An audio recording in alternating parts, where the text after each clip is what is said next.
Hi friends, welcome to Sriyarsha cooking channel. నేను మీ సరిత. ఇవాళ మన రెసిపీ వచ్చి మా అమ్మమ్మ స్టైల్లో మసాలా పప్పు. ఈ పప్పు కర్రీ చేసిన రోజు మా ఇంట్లో వాళ్ళు 3 పూటలు కాదండి 4 పూటలు అన్నాన్ని ఈ పప్పుతో ఎంతో ఇష్టంగా కడుపు నిండా తృప్తిగా తింటారు. మరి ఈ మసాలా పప్పును ఎలా చేయాలో ఇప్పుడు చూసేద్దాం. దీనికోసం ముందుగా స్టవ్ ఆన్ చేసి ఒక ప్యాన్లోకి 3 టేబుల్ స్పూన్ల ఆయిల్ వేసుకోండి. ఆయిల్ కొంచెం వేడెక్కిన తర్వాత 1 టీ స్పూన్ ఆవాలు, 1 టీ స్పూన్ జీలకర్ర వేసుకోండి. ఇది కొంచెం వేగిన తర్వాత మీడియం సైజు ఒక ఉల్లిపాయ తరుగు వేసుకోండి. ఈ పప్పులో కొంచెం ఉల్లిపాయ ముక్కలు ఎక్కువగా ఉంటేనే బాగుంటుంది. తర్వాత 5-6 పచ్చిమిర్చి, కొన్ని కరివేపాకు ఆకులను వేసుకొని 1 నిమిషం పాటు కలుపుతూ ఫ్రై చేయండి.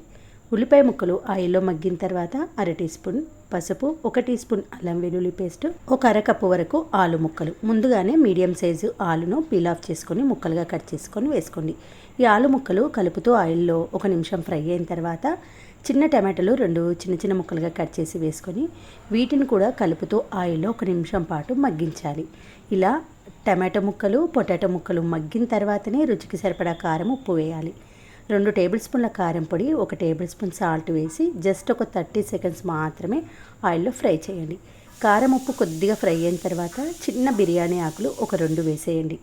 ఈ ఫ్లేవరు టేస్ట్ చాలా బాగుంటుంది. తర్వాత మూత పెట్టేసి సిమ్లో ఒక 2 మినిట్స్ మగ్గించండి. చూడండి, 2 మినిట్స్ తర్వాత ఆయిల్ అనేది ఇలా చక్కగా పైకి తేరుకుంటుంది కదా. ఇప్పుడు ముందుగానే ఉడికించుకున్న శనగపప్పును వేసుకోవాలి.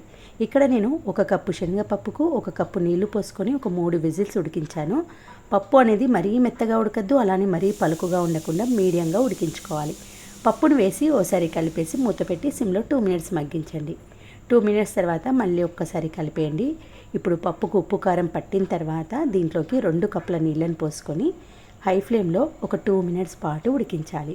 అయితే ఇలా ఉడికించేటప్పుడే 1 టీ స్పూన్ వరకు ధనియాల పొడి, 1/4 టీ స్పూన్ వరకు గరం మసాలా, 3 టేబుల్ స్పూన్ల ఎండు కొబ్బరి పొడిని వేసి ఓసారి కలిపేసి మూత పెట్టి హై ఫ్లేమ్లో 2-3 మినిట్స్ ఉడికించాలి. చూడండి, ఉడికేటప్పుడు ఇంత లిక్విడ్గా అనిపిస్తుంది. ఇలా ఒక 2-3 మినిట్స్ తర్వాత చూడండి, కన్సిస్టెన్సీ ఇలా కొంచెం చిక్కగా అవుతుంది. అయితే స్టవ్ ఆఫ్ చేసేటప్పుడు మాత్రం ఇలాగే ఉండాలండి. ఇది చల్లారిన తర్వాత చాలా చిక్కగా అవుతుంది. ఇప్పుడు చివరిలో కొంచెం అంత కొత్తిమీర తరుగును వేసి ఓసారి కలిపేసి స్టవ్ ఆఫ్ చేయండి. ఇందులో లైట్గా కొబ్బరి పొడి, లైట్గా గరం మసాలా ఉండడం వల్ల ఈ కర్రీ చాలా చాలా కమ్మగా ఉంటుంది. చూడండి, ఈ కర్రీ చేసిన రోజు మీ ఇంట్లో వాళ్ళు అస్సలు అన్నం తినని వాళ్ళు కూడా ఒక్కసారి టేస్ట్ చూశాక ఇష్టంగా ప్లేట్ లాగించేస్తారు. మా అమ్మమ్మ చేసేదండి ఈ మసాలా శనగపప్పు కర్రీ. మా ఇంట్లో వాళ్ళకు ఆ రోజు మటన్లా ఫీల్ అయ్యే వాళ్ళము, కడుపు నిండా తృప్తిగా తినేవాళ్ళం. మరి మీరు కూడా ఓసారి ఈ టేస్ట్ చేయండి. అయితే దీనికి చక్కటి కాంబినేషన్ వచ్చి పచ్చి పులుసు. ఈ మసాలా పప్పు చేసిన రోజు ఈ పచ్చి పులుసు కూడా ఉండాల్సిందే. ఈ రెండింటి కాంబినేషన్ అయితే ఇంకా బాగుంటుంది. మరి మీరు ఈ మసాలా పప్పు చేసిన రోజు ఖచ్చితంగా పచ్చి పులుసు చేసుకొని టేస్ట్ చేయండి. చూడండి, కర్రీ చల్లారిన కొద్దీ చాలా చిక్కగా అవుతుంది. ఇలా చిక్కగా గట్టిగా అయినప్పుడు మనము చపాతీతో తిన్నా, జొన్న రొట్టెతో తిన్నా, రైస్తో తిన్నా చాలా బాగుంటుంది. మరి మీరు కూడా మా అమ్మమ్మ చేసే ఈ మసాలా పప్పు కర్రీని తప్పకుండా ట్రై చేయండి. ఓకే ఫ్రెండ్స్, ఈ రెసిపీ నచ్చితే ఒక లైక్ చేసి మీ ఫ్రెండ్స్తో, రిలేటివ్స్తో షేర్ చేయండి. నా ఛానల్ ఫస్ట్ టైం విజిట్ చేసిన వారు ప్లీజ్ సబ్స్క్రైబ్ మై ఛానల్. మరొక మంచి వీడియోతో మళ్ళీ కలుద్దాం.